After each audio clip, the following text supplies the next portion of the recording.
Welcome, everybody. Let's start with a treatment. Yes. All right? So if you would, just center yourself in the knowing of truth and join me in this awareness of what is true. That there is a divine presence, a power, a force that creates everything that is. And we are immersed in it. That presence and power is right here, right now. So much so that we cannot be separated from it. It doesn't go away. It fills every nook and cranny of the universe. Every space, every idea is contained within it. Every possibility, every potentiality, everything, including us. In every way, that divine presence is right here, right now, as full and complete in its infinity as it is anywhere in the cosmos. We are perfect spirit. And knowing that that is so, we move into this class to reveal how to use that knowledge, how to use that awareness, how to create our lives more fully through this practice of the teachings of science of mind. And I know that we are blessed when we come together like this, and that this night is, right now, a success. So we let that be true in gratitude and love. And together we say, And so it is. Yeah. Thank you. Good to see everybody. Good Wonderful. So, what are we going to talk about tonight? Let's see what it says. We are, maybe if I turn this thing on, it would really help. We're going to talk about self-awareness. Self-awareness. You know, most people think they're self-aware. They think they really know who they are. But the truth is that that's not accurate for most people. Self-awareness is an achieved state of being. It's interesting, and I did talk about this in one of our other classes, about how my first spiritual teacher had this idea that when a spirit being takes a body, at the birth of that body, or whenever it happens, and I'm not claiming to know that whether it's at conception or at birth or where, but at some point there's an absolute connection between the spirit being that you are and this body that you take care of. And one might say you own it. Although it's not an infinite relationship or an eternal relationship, it's the relationship you're going to have with this body for how many years you're going to be in it. And I don't know that we're in it. I just know that we have this ability to use it to be in physical form.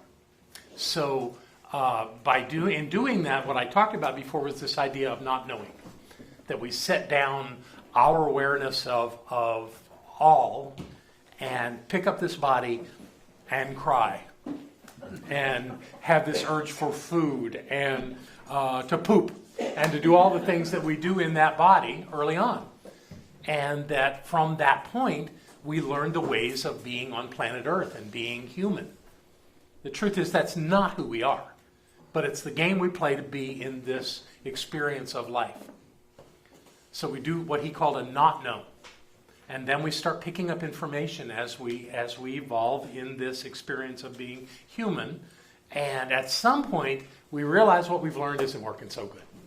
And we're miserable, and our lives feel broken, and we're lost, and we're challenging everything that we've learned.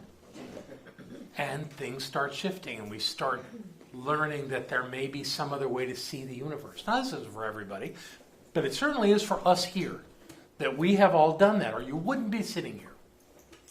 It's interesting, I've noticed over the last few weeks that every time I get about between 5 and 10 minutes into my talk, somebody gets up and leaves. And I watch them. They go right out the front door. And I think, yeah, I'm pushing their buttons. And that's fine. If not for them, don't be here. But the truth is the rest of you that stay for this stuff, obviously there's something calling to you. There's something you want to know. And to me, the essence of that is our awareness of ourselves. Because what else is there to know? I know we're enthralled with things like extraterrestrials and the life deep in the ocean. And we have all these interests, but truly the thing that allows us to evolve in who we are, in remembering who we are, is about us, not about these other things. I remember once, years ago, Barbara and I were at a different spiritual center, and she was teaching a class on science of mind to, I don't know, maybe 20 people. And in another part of that facility, there were over 100 people that wanted to hear about alien activity on planet Earth. It was much better to be in that group of 20 because they were really looking to work on themselves, and that's what we're doing here. So as we do this work, we are improving our relationship with ourselves. And to me, that's the essence of self-awareness. So where I want to start with this is the idea of, we're going to go to that right away? I guess we are. So in your curriculum, if you read the section that after what we finished last week, I don't really have a page reference, but I think it's something around page 14. Okay. There's talk about a documentary. And what we're going to do is watch some of that documentary.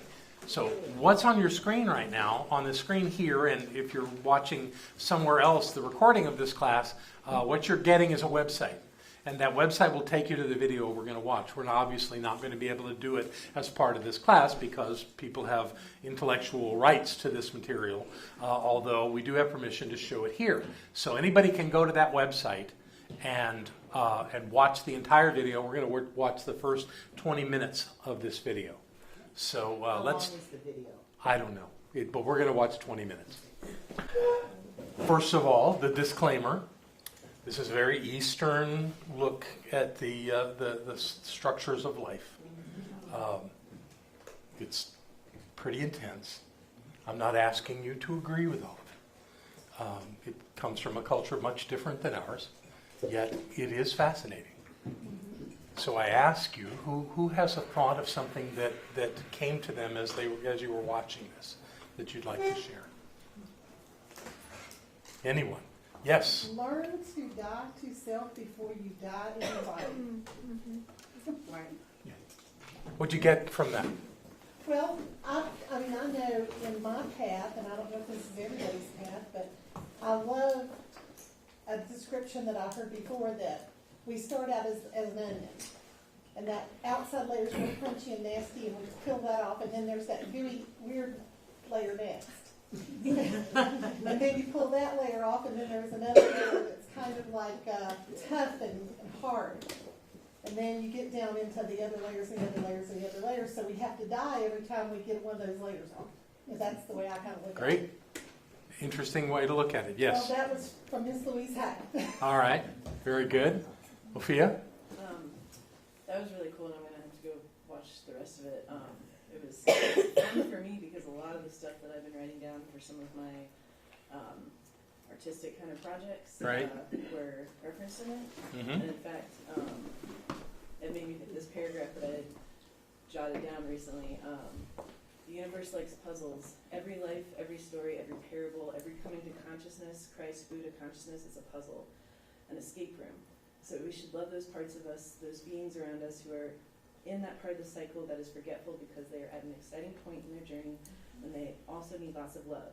And if we are all one, then those are the parts of us that are still feeling caught in their own shadow before realizing that they are both the light, the oneness, and the contrast making it all interesting. The prism via the prison. Sunlight passing beautifully through jail cell barred windows. You wrote that. Yeah. Yeah. There you go. Yeah, that was lovely. Thank you. Yeah. Very good. Yes. So I've spent my life in ashrams and Eastern and gurus and all that kind of stuff. That's And, cool. well, and I actually, it's not different. The universe is there's only one truth, and Jesus Christ is the metaphor for what you're talking about up there. Yeah. And it's the same. It's not any different. Death and resurrection and, all the things in the Bible that talk about follow me and you shall have heaven and all these things. born again, all that stuff is the same thing that they were talking about there. And Exactly. it's really not different. I mean, maybe, Sanskrit language is in there or something, but it's really not different. I don't Good know, for you. That's my opinion anyway. That's great. That's great. Who else? Yes, Kate. Well, I was reading some of Joel Goldstein, yeah, Goals. today, and he was talking about that as we go to find a greater understanding of the divine, we have to stop seeing the divine as separate from us, and you're going deeper into yourself. But to go deeper into yourself, you have to get out of conscious words. He said words in the conscious mind interfere with the connection of the divine that is within you. You have to let go of words. And then I sat for a while thinking about that and realized that, yes, the moments when I feel most connected to my sense of the divine in me is when I just let go of thinking at all. And that's what they were talking about. It is what they were talking about, sure. Because the divine lives in the absolute nothingness.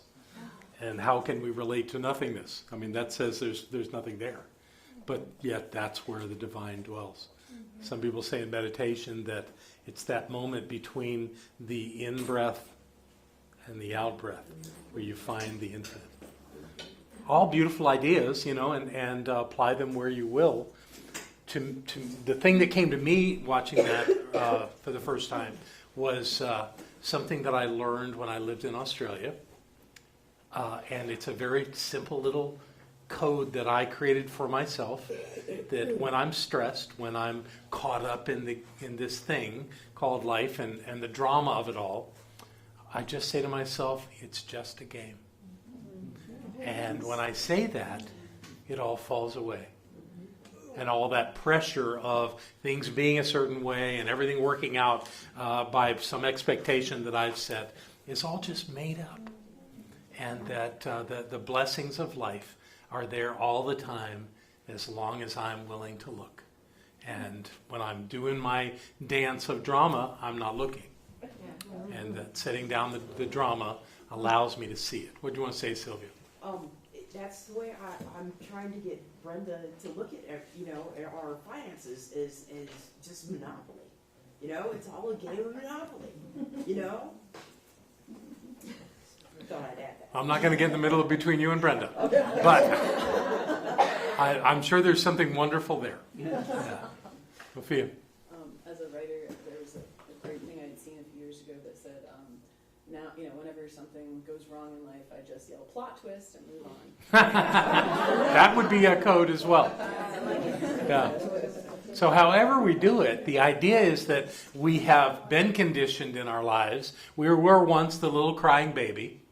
We did learn to walk and learn to talk, and we started taking all this information in. We went to school. We absorbed the consciousness of the teacher and of our classmates, and we continue to grow, and we did it with all these different people in our lives. Wow. And that is the basis of our consciousness now. All those things that we learned until we take time to examine that and decide what really will work for me now in my life the way I want my life to be, and what should I let go of.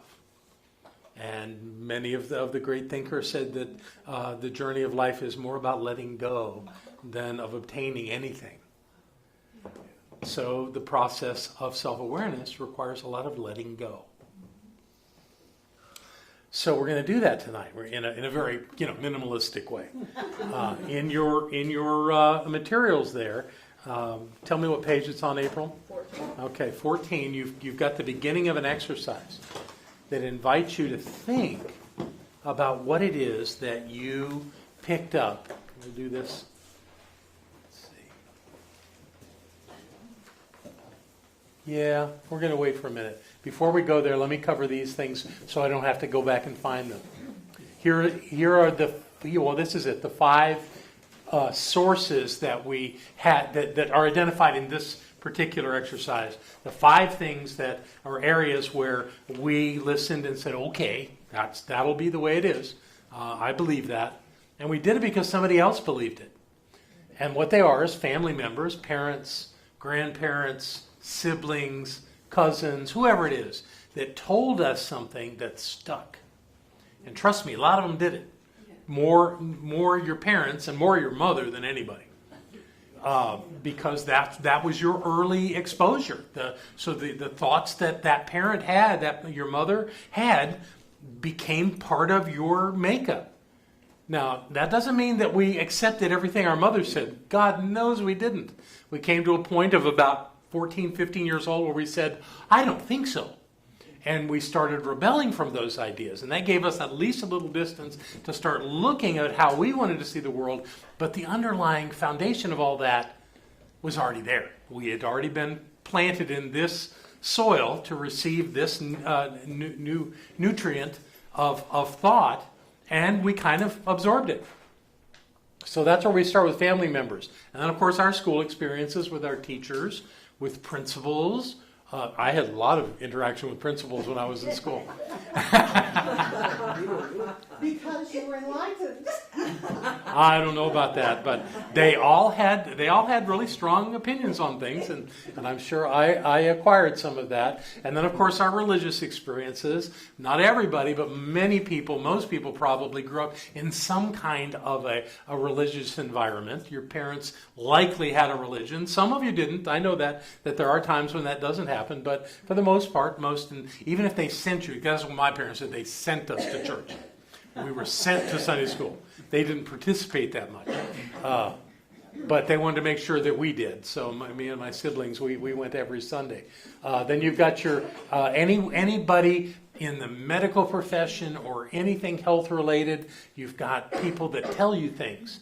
And the interesting thing about that area is that they tell you things based on what the data says. Well, how many people had this condition or this experience and how they dealt with it. And they present it as though that's fact. That's what's going to happen to you. And many people, like my mom for one, thought that doctors were gods. And whatever they said was so. And that's a challenge. That's conditioning. That's the thing I want you to go find and write about. And then the final one is friends. As adults, we have a body of friends, a circle of friends that are important to us, and they influence our thinking still to this day. That's one advantage of being in this kind of a community where we're working on ideas that we can share and interact with without a lot of that, those restrictions of thought, those limiting thoughts. But we all have had some of this stuff go on, and maybe in other areas as well. Professional is not up there. But these are the 5 that I want you to spend a few minutes writing on. We're going to do this for about 10 minutes and give you a chance to go through these 5 things and think of at least one thing in each of them that you can recall that you absorbed into your belief system from somebody else's. So, these 5 areas in my life, let's see. My mother would be absolutely at the heart of anything that my family buried in my subjective mind. She had a basic premise that I should do whatever she said because she knew best. But her actions didn't always follow the same line of reason that she would insist that I follow. So that created a conflict in my way of seeing that in the world. And I no longer pattern my life after any other person, only myself. School experiences, I think the overriding thing that was there is that if I was going to be successful, I had to have a great education. And when I was working on my doctorate, I figured out that doctoral candidates and PhDs were just as screwed up as everybody else. And that was not the path to enlightenment. Religious experiences, I grew up Southern Baptist. I was told that that I was a wretched sinner, and that I was going to spend my eternity in hell if I didn't do certain things that the church wanted me to do, I have come to the conclusion that that's not accurate, and that I'm an eternal being, and I'm experiencing every aspect of life. From health and nutrition, I think I already spoke to that, how the experts present themselves as knowing everything there is to know about me. And when I see them change their minds on things like, once you have diabetes, you'll always have it. That's garbage. And they spoke that to me and lectured me on how I need to watch my sugar intake because that was going to ruin my life. That's not true, because my number's been over 7.0 and gone way back down under, and that's fine. So they don't know everything. And from friends that they would always be there for me, no matter what. And that's not true. I'm not saying they didn't want to let that be true, but it's not. I have to be self-reliant. I can't rely on other people to take care of me. So what I want you to do is partner up, find somebody that you can share these things with. Doesn't much matter whether it's somebody you know or somebody you don't know. But share them pretty much as simply as I did, which shouldn't take you more than about 5 minutes, and then take your break. Is there anything just boom big that you feel compelled to share right now? Yes, Ophelia. I realized, well, first of all, that it was much. Everybody listen up, please. It was much easier for me to do this than it was when I first started coming to these classes, like less than 2 years ago, I came out or something like that. I could not, until really like a month or two ago, still could not hear myself talk or find things. Like I just didn't see it. You know, I couldn't find it. And now, in fact, I was able to fill it out pretty quickly. Like, you know, with one thing, and then the other big thing was that I realized, especially like around in the family one, that I had contradicting ones that both made something bad. Like, you know, one that like confidence is vain and egotistical, but stubbornness is a virtue. Like, you know, like weird things like that. And I was like, oh, yeah. So that was my big one. Those are great. Those are great points. That's wonderful. Yeah. And there's something about being able to separate it and look at it that's different than it being inside. And then we think it's us. Yeah. But when you can take it outside and look at it separate from you, then it's not so intense and imposing. You know, so good for you. That's lovely. Anybody else have a thought? Yes, Kate? What I found is that I just wrote all this stuff down like a story. Mm-hmm. It has no real connection to me anymore. Yay! Good for you. Wow. Good for you. Because this stuff does not leave our memories. It just loses its charge. Yeah. Well, that's great. Good for you. Thank you. Anybody else? Yes? One of the biggest influences on my life was my grandfather, Pop. Uh-huh. And he is actually the reason why I'm here. I spent many summers here in Hendersonville, and he brought me to Mount Pisgah, and he brought me here. Well, great. Thanks, Pop. Yeah, thank you, Pop. Anybody else? Same with my grandpa. Want to say something, Pegatha, and then we're going to move on here. Yeah, I was going to say kind of the same thing like Kate did. As I was reading them and stuff, I was like, you know, I don't feel that way anymore. I don't blame anybody anymore. I recognize that even in the moment, it was a choice I made that led me down the path that I went down. Right. And so I've let go of all that It's stuff. incredibly liberating, isn't it? So yeah, it was really, you know, I didn't even want to do the exercise because it was like taking me backwards. Well, yeah, but once the charge is gone, it's okay to say it without having it have any influence on your life. And it's kind of nice to demonstrate that. Yes. You yes. know? But you know how some people just like to talk about that kind of stuff. Oh, yeah, absolutely. But that's not what you were doing. So Yeah, good it for brought you. up those kind of feelings too. Yes. In another group that I'm in, a lot of people talked about the talk that they get from their parents and and I never had that because, you know, my thing was that what I learned from my family very, very, very early is that I was on my own. You're on your own. Figure it out. Whatever. You know. Well, that's certainly a technique. I was on my own, but I didn't have anybody putting in those negative thoughts. So I never needed to detach from That's that. great. Good for you. I was on my own. Good. Perhaps you're the enlightened one in the group. Oh dear. Oh my goodness. Too much for Thank me. you. So I want to look at another area that we do have these kinds of conditions in our subjective mind, and it's called race consciousness. And it has nothing to do with race in the normal term that we would speak of it. It's more like the human race. And what race consciousness is, according to metaphysics, is, well, let's just look at it. What we believe to be true because that's what everybody else believes. It's because everybody thinks that.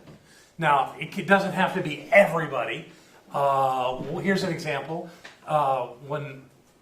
In most of my life, I kind of thought everybody wanted to live in the United States. And everybody in other countries all wanted to live here. And then I traveled to Australia. And I met people, and I said, would you ever want to live in the United States? And they go, no. Really? I had to rethink that. Because that was a very egocentric American point of view. And I had to see that that wasn't so. And what that does, when you find these things in your psyche, which just come out, and everybody goes, well, sure. That it's still a lie. And you just have a lot of support around it, so it's easy to stay with it. But the truth is, everything deserves being explored. Is this really true? Or is this just something that we all agree is so, and that makes it so? Sophia? I think it's Mark Twain who said, common sense is the collection of prejudices acquired by age 18. There you go. Common sense prejudices acquired by the age of 18. That's an interesting... it speaks to that we're talking about. Karen? And I think about this too, being from the region of the South and basically living in the South my whole life. I think race consciousness can also be very regional on certain things. Here's one. People from New York are abusive or whatever. They're just difficult people. You're obviously not from You know. And Southern people, Before I met people from New York, that was something I could have believed. I don't know if I did, but but then you think about then you meet some people from New York and you go, the oh, people okay. that have grown up here their whole lives. A lot of people think we're dumb too. Yeah. I remember my mother talking about black people. And I didn't know many at that time. I couldn't have been like 8. And there was this sweet woman that did household, taking care of my godparents' home. And I said to my mom, but what about, I don't remember her name right now, what about Nellie? Oh, was she different? But really, black people, blah, blah, blah, blah, blah. And that was just the way people were. I'm talking, 1950s. That's the way people, at least in the South, generally saw people of color. It was based on nothing but their entire prejudice, and she was fine. My mother was fine giving me that and letting me think that's the way it was. But And it was generational. It went from one generation to the next to the next. until somebody stops it. Yeah. So we have all kind of things, and we would sit here and think we don't have much of that left. We do. So that's the reason to question everything. And even when it's, especially when it's coming out of your mouth, is that really true? Is that thing you're saying really true, or have you just bought into that because everybody else thinks it's true? Yes, Susan. I grew up with an Archie Bunker father, so I know that. Yeah. But as a New Yorker, I stand up as a New Yorker for New Yorkers, and years before I actually moved here, coming back and forth, I hooked up with a group called the Ex-New Yorkers. And when I asked, before I went, and I did become a member, it was a meetup group, and when I asked, what is it about, somebody described to me, we all gather, talk loud, and argue with each other.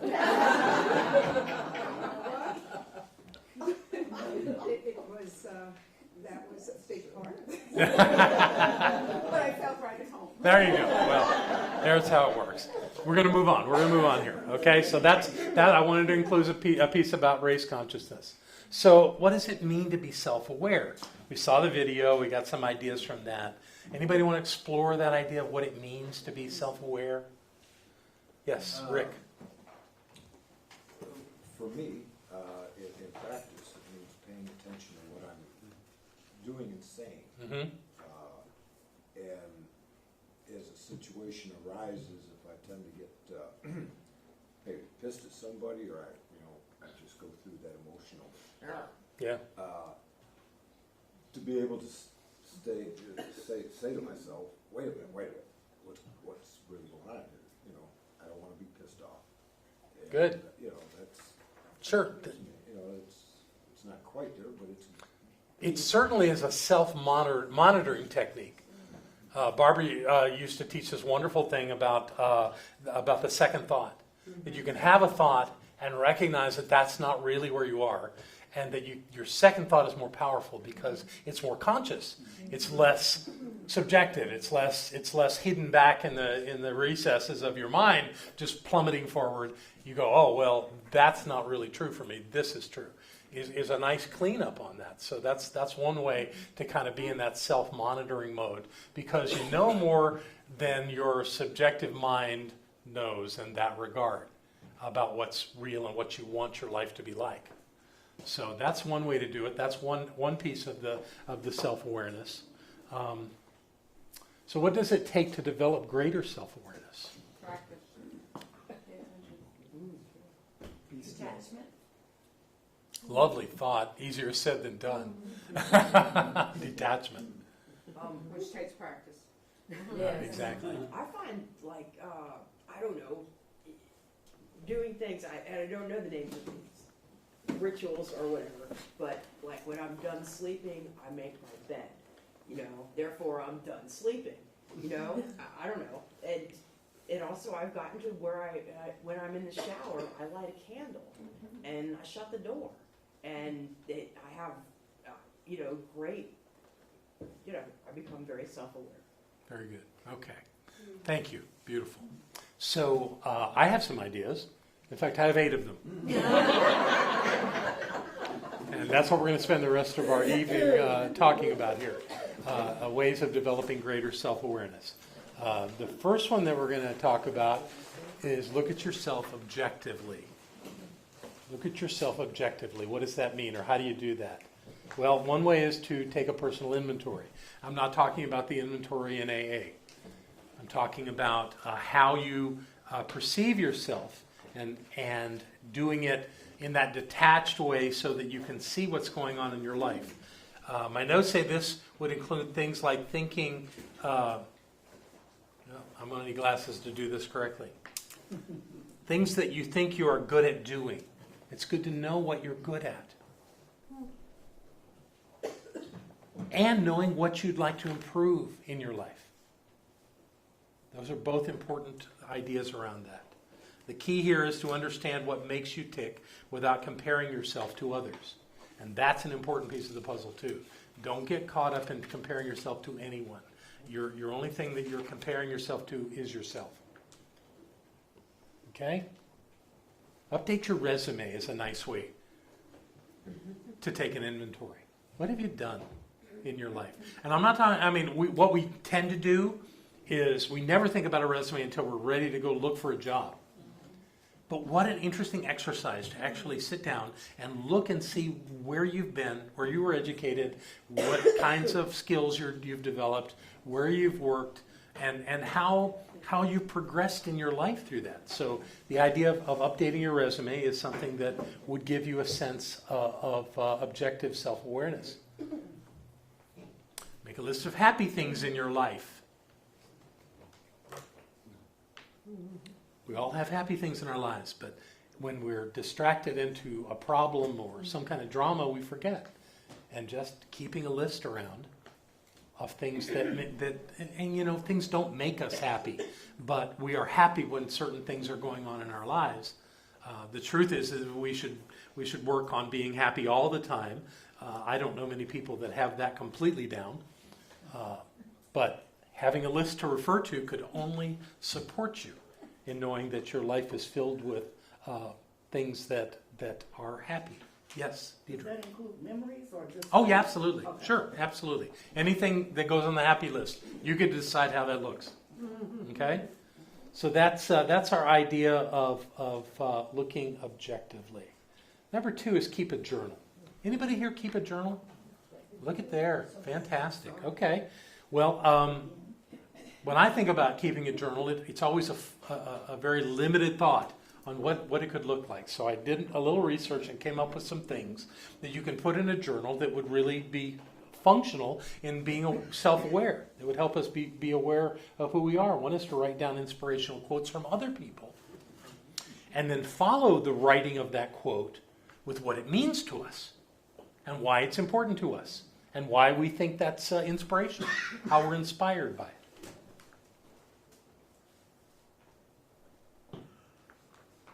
Another one is to answer questions.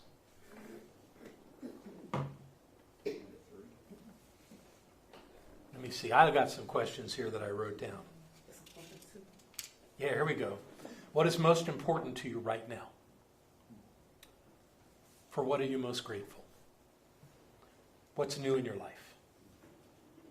What do you have to celebrate? Those are the kinds of questions you can just answer. Just think on for a minute. Write the stuff down. All creating a greater sense of awareness of who you are. Recording life milestones comes pretty easy. And if you're gonna do that, just go back to the beginning.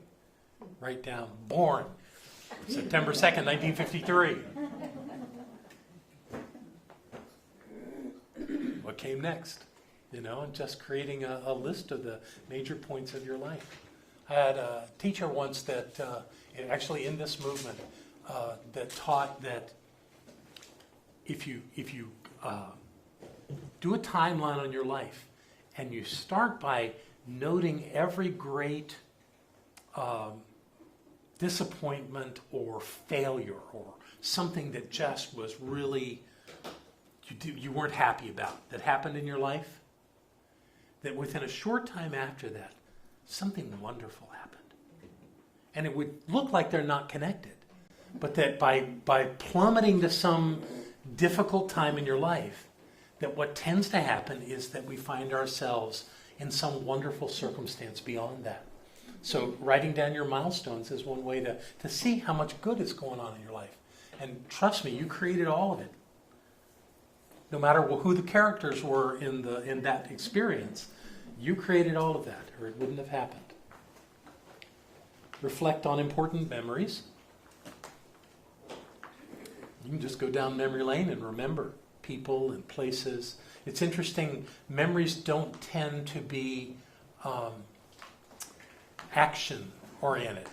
They tend to be more like photographs, that we remember being somewhere with someone or a group of people and something happened, but it's a very almost static thing that we remember. But that's okay. We can still find the ones that we have a sense of joy around. And creating a list of those kind of points out what a great life we've had, even though we've had these other issues and challenges. That's something to look at. Describe your current challenges, which is something that you can journal on, but you don't want to get spiraling down into a hole with that. You just want to.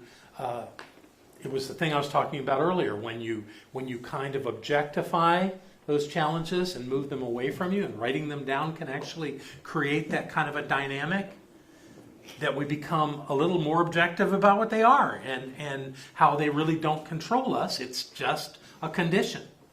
And it's a condition that we obviously aren't going to be able to just walk away from, but it's not the end of the story. We're only half-baked.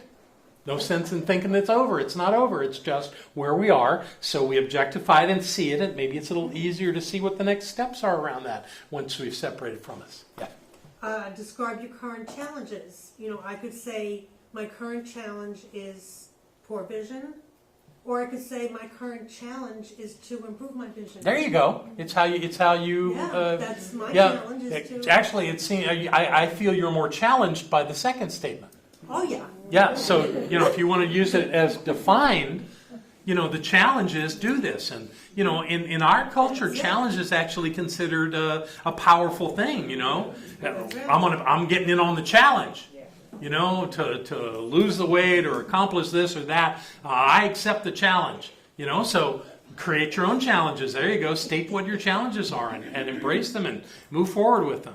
Sylvia? Or a chance to improve your other senses. There you go. There you go. However it works. Okay.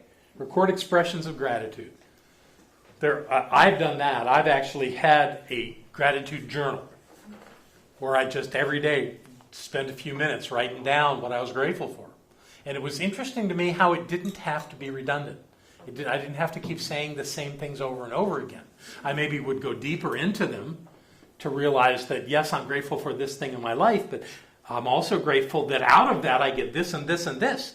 You know, there's all kinds of levels to that. So being grateful for things is a very wonderful thing to keep track of. Explore ways of overcoming fears.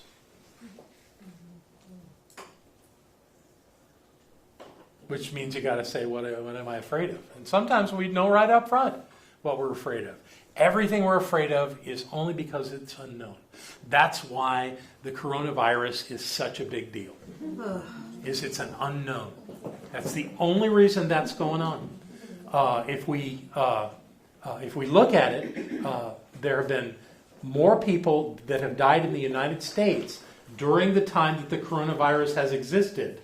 More people have died of influenza in the United States than have died worldwide from the coronavirus. Yeah. Yet we're afraid of the coronavirus because it's an unknown. We know what the flu is. We're all asked to go get flu shots. Most of us don't. We're going, if I get the flu, I'll be okay. But the coronavirus, oh. So I heard on the news today that the coronavirus is actually a pretty mild one. Yes. That the people that it's hurting are people that have respiratory issues or older people who just, aren't up to battling through it. But that truly, influenza is just as dangerous, if not more, than this coronavirus. Okay, this is your last one. I don't have to say it. You want to save that last one? Okay. Okay. Recall your dreams. Dream journals. Now, this needs a little explanation. This doesn't mean that you're going to journal your dreams so that you can figure out what they mean. You don't have to figure out what they mean. They don't have lessons for you. They're random synaptic firings of the things that you've been thinking about. Another thing is everybody in your dream is you. So, yeah. So whatever's going on, you can look at it and observe it. Don't get caught up in it too much. But it does reveal what's important to you. If you have scary dreams, then obviously you're concerned about something. If you have flying dreams, obviously you're ready to take off. That's great. So, you can go with that, but it's not like they're trying to tell you something. Okay? That's dreams. Write an honest letter you'll never mail. What a great thing to do in a journal. Dear Mother. Because the letter isn't for them, whoever they are. And so, you can write to somebody who's passed. Doesn't matter. What do you want to tell somebody? What happens from that is it relieves you of that. You've, again, objectified it away from you. You've stepped it away. And now it doesn't have any hook in you. So just say what you need to say. You're saying it for you anyway. Write about what you're learning. That's a fun one. What are you learning in life? It's important to learn, and it's important to remember what we learn. Sometimes things happen so quickly we forget. We forget how valuable that thing that just happened was. As human beings, I guess we're wired this way, we tend to focus much more on what didn't work than what did. And a lot of times in what did work, something wonderful was experienced and observed, yet we don't embrace that learning enough so that we can use it again and again. So write it down, and then you've got it, and you can refer back to it. Okay?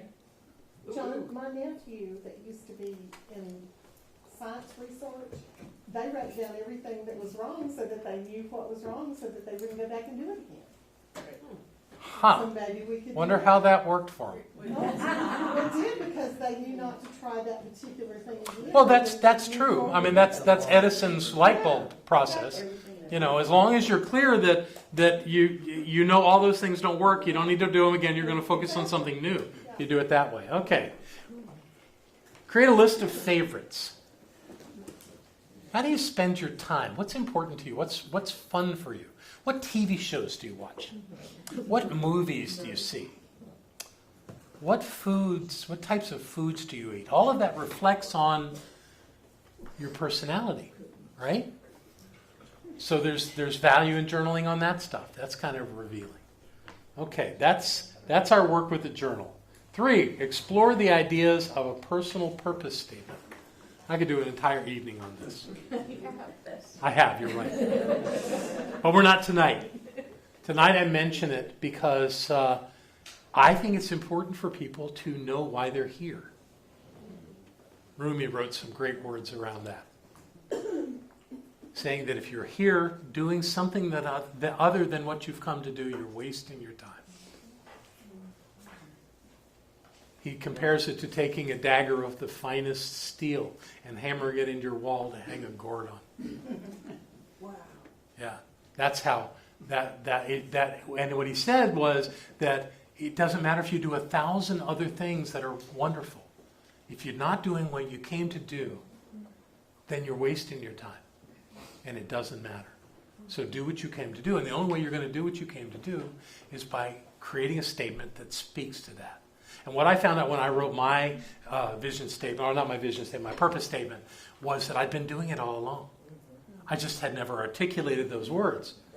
And it took me about 2 years to actually find it. It was quite a journey of finding it. I kept trying to steal other people's purpose statements. None of them worked for me. Even though I admired those people greatly, that wasn't my statement. And when I knew I had it was when I never needed to go look it up again. If somebody said, what's your purpose statement? I said, hold on, I'll go get it. No, I don't need to do that. My purpose statement is to reveal and release the power of the human spirit in everything that I do and everyone that I see. That's my purpose statement. So find your purpose statement. Write down the intentions, plans, and priorities you have for your future after you have a purpose statement, because you want them all to align with that thought, that purpose, that reason that you're here.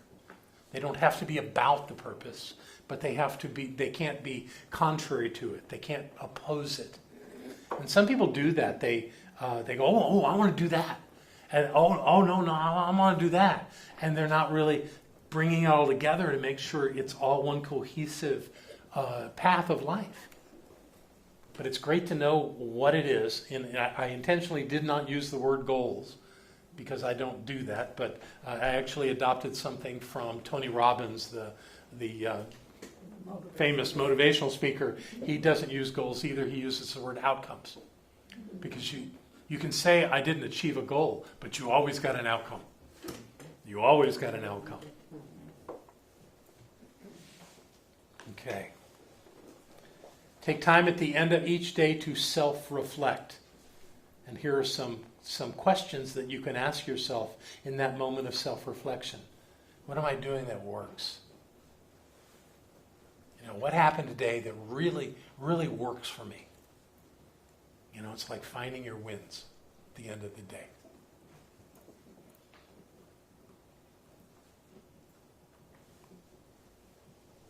And then look at what's blocking me. What's blocking me getting what I want?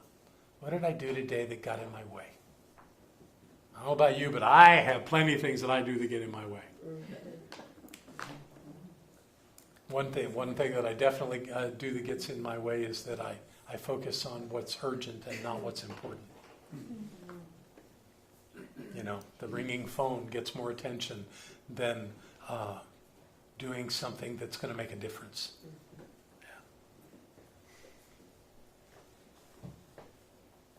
How can I change or improve?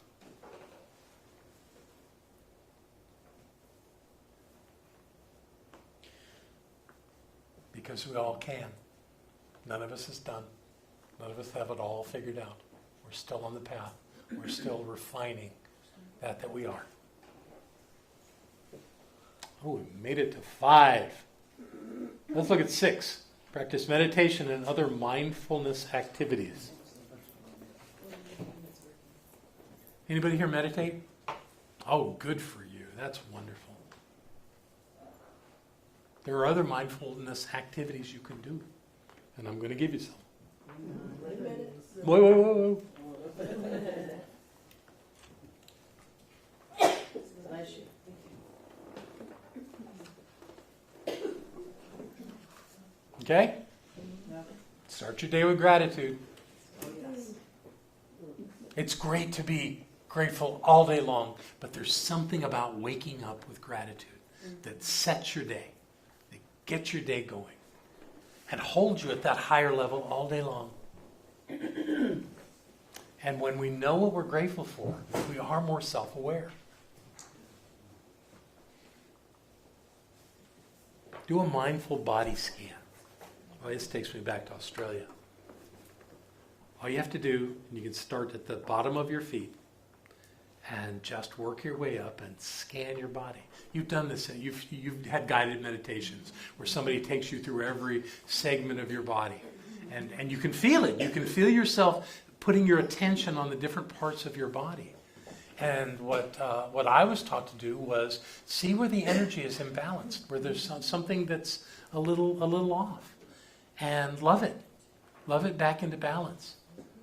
You know, go through not only your body, but your 7 energy centers, and just be aware of what's going on in your body. It doesn't really take that long. You can do it in 3 minutes and do it very effectively. But it gives you that connection to your body, which you want to be running optimally during the day. And when you find things that aren't quite right, you just kind of bathe them in a loving embrace, knowing that they're whole and everything's working. You just love on it a little bit and let them respond. Your body really does respond to your thinking. And when you think about how it hurts when you take that step or when you move that way, that reinforces the pain. Whereas if you take the time to just know that pain is resolved, that part of your body is well lubricated, that it is well nurtured and nourished, it really, your body goes, okay, I'll do that. So you let yourself do that. Do morning breathing exercises. I found this, 10 years ago. Whereas if you'll just, you don't have to step outside. I think it's cooler to do it outside, but just go somewhere and take big, deep breaths and hold it for a moment and let it go. And do that for 5 minutes. And it just fills your body with oxygen and a sense of being alive, and it makes your blood pump better, and it actually will change your whole day. You'll be thinking clearer when you do that. Yes? My understanding is there's greater awareness regarding the correct way to breathe, to do deep breathing, and that would be to do diaphragmatic breathing, so that you're actually getting to the bottom of the lungs instead of the top. So when we take a deep breath, if we're raising our shoulders, that's right. Not the proper way. It should be to fill the belly and then to exhale, so the belly flattens, so the diaphragm is expanding, and what is happening is that we are triggering the vagus nerve, which we're hearing a lot more about, which when it runs from the gut to the brain, and when you do that properly from the gut, it triggers that place in the brain that says that we're safe. Oh, wow. And yes, Good so teaching. if you're having stress or anxiety or a problem sleeping or whatever, doing several conscious breaths, engaging the diaphragm will create that feeling of safety, and your level, the way you handle stressful situations will change. My yoga teacher would be so proud of you. Thank you, that's a high compliment. It doesn't mean do it once and your life has changed forever. It means if you maybe do it in the morning, do it in the afternoon, do it in the evening. If you're in a stressful state, There you it go. will change. Thank you. Very well said. Thank you. Make your bed. Does that work for you, Sylvia? Yes. There's actually a book called Make Your Bed. It's really about starting your day with order and demonstrating that you're in control. You make your bed. It's a great thing to do. Mother told you that. Yeah, mothers will tell you that, but for different reasons. Because they don't want to make your bed. All right. Smile at yourself in the mirror. I do that. Do you? Fantastic. It's a good one. Yeah. It's like, all of life is a reflection back. Why not join in it? Let a mirror actually do some of it for you. Smile at yourself. Show those pearly whites. Like yourself. Absolutely. Eat your meals mindfully.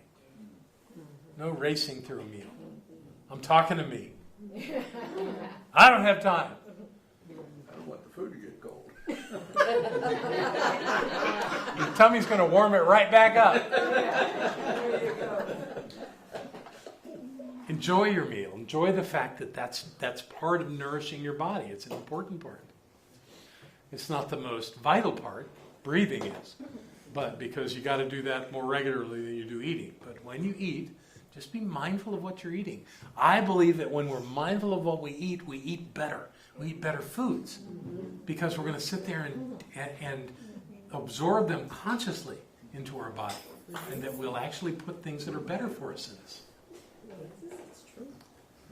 Create a bucket list. Only one. It could be more.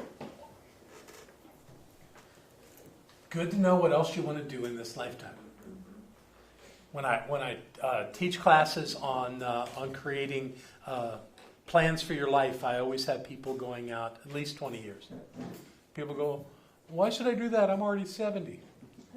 Well, if you don't, you won't be 90. Create a bucket list. All right, that's 6. Let's do 7. Take personality and psychometric evaluators. You know what that is? Oh, yeah. You know, the grandmother of all of them is the Myers-Briggs type indicator, which I'm trained in and certified to do. Cool. Let's Nick, can you go back? yeah, but I want to show you this first.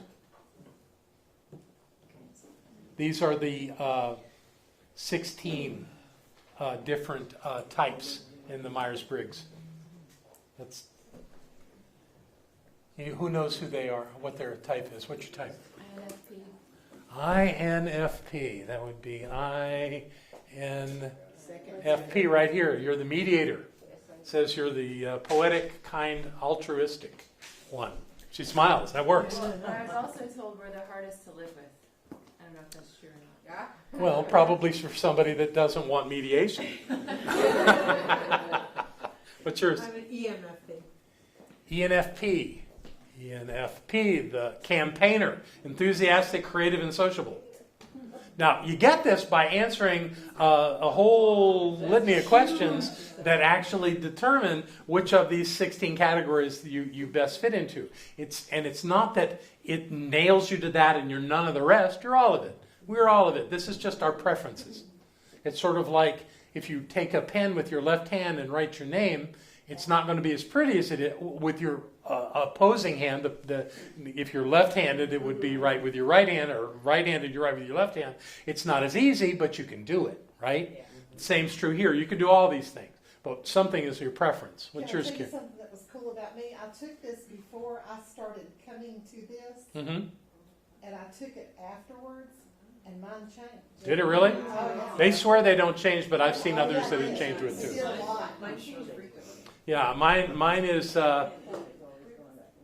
ENTJ right here, the commander.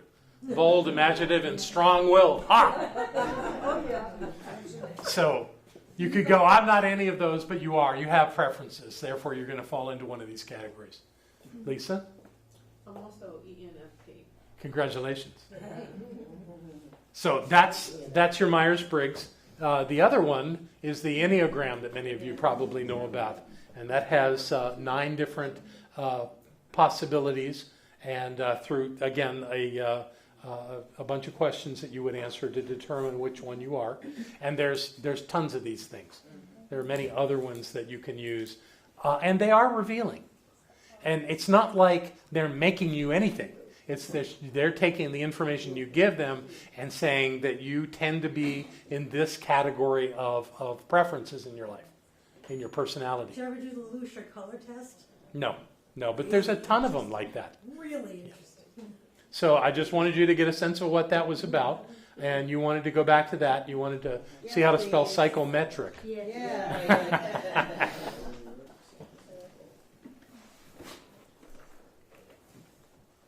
I don't know, maybe on a Monday night we'll actually do a Myers-Briggs. I want to do it again. But not tonight. No. Okay, all right. You're good now? Yeah, Yeah. I just, when I took it, there was, the guy said it was really weird because, you know, there's odd numbers for each of the 4 categories. So you don't end up exactly in the middle. Oh, no, Mine was as close to the middle as it could be. Plenty of because people I had exact on all Yeah. 4 categories. I've seen that. Yeah. That's okay. All right, so number 8, our last one. Ask trusted friends to describe you. Not just anybody, but what you'll find out is they see you very differently than you see yourself. And if you feel safe with them and they feel safe with you, there's going to be some great revelations that come that will help you with your own self-awareness through that. Because they'll tell you the truth of what they see. And that doesn't mean that everything they see is absolutely so. But it's likely something between what you think you are and what they think you are that is most accurate as yourself, as who you really are. So those are your 8 things of self-awareness. Any questions? That was fun. All right, so that's what I've got for you tonight. If you would, take out what it is that you're going to give to our center. I'm going to go get these baskets. And if you're watching this at home or with your computer somewhere else in the world, please feel free to support this center. We are delighted to receive donations and support from anyone, anywhere who finds value in what we're doing. And one thing that I have seen again and again is that those of us that receive value from this are best served by contributing to it. It kind of seals the idea in our consciousness that we got something of value and we gave something of value. And so that's why we do this every time that we meet. We do not charge for our classes. We allow everyone to express their gratitude and support for this center just this way according to what works for them. So join me in knowing the truth that presence and power that is the one true thing of all life has been revealed to us as ourselves this night. That we have come together and opened our hearts and our minds to possibility, and the revelations have flown forth for us to see and know and to act upon. So at this time we demonstrate our gratitude for that by sharing that which is ours at this moment into that which is all of ours in creating this wonderful place called Center for Spiritual Living Asheville. And I know that as we do this, that we are blessed and that all is well and that God is still all there is. And so it is.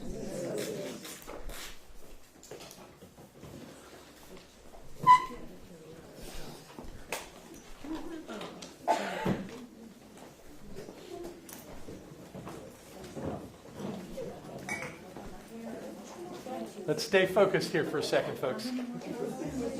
Let me do this. Let me do this.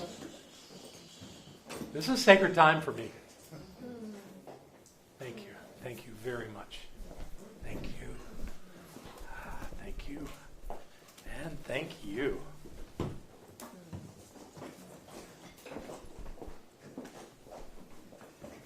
So whatever you gave is what you got. I hope you got a lot. Thank you for joining me in this class. Thank you for loving this center and what we do and what we teach and using it. That's where the value is. That being said, we have one more class in this module, this first module, and we're going to start the second module the very next week. So on the 16th, module 2 begins. And we'll make another invitation for folks to join us. With that being said, have a fantastic week. I look forward to seeing some of you on Saturday and all of you on Sunday.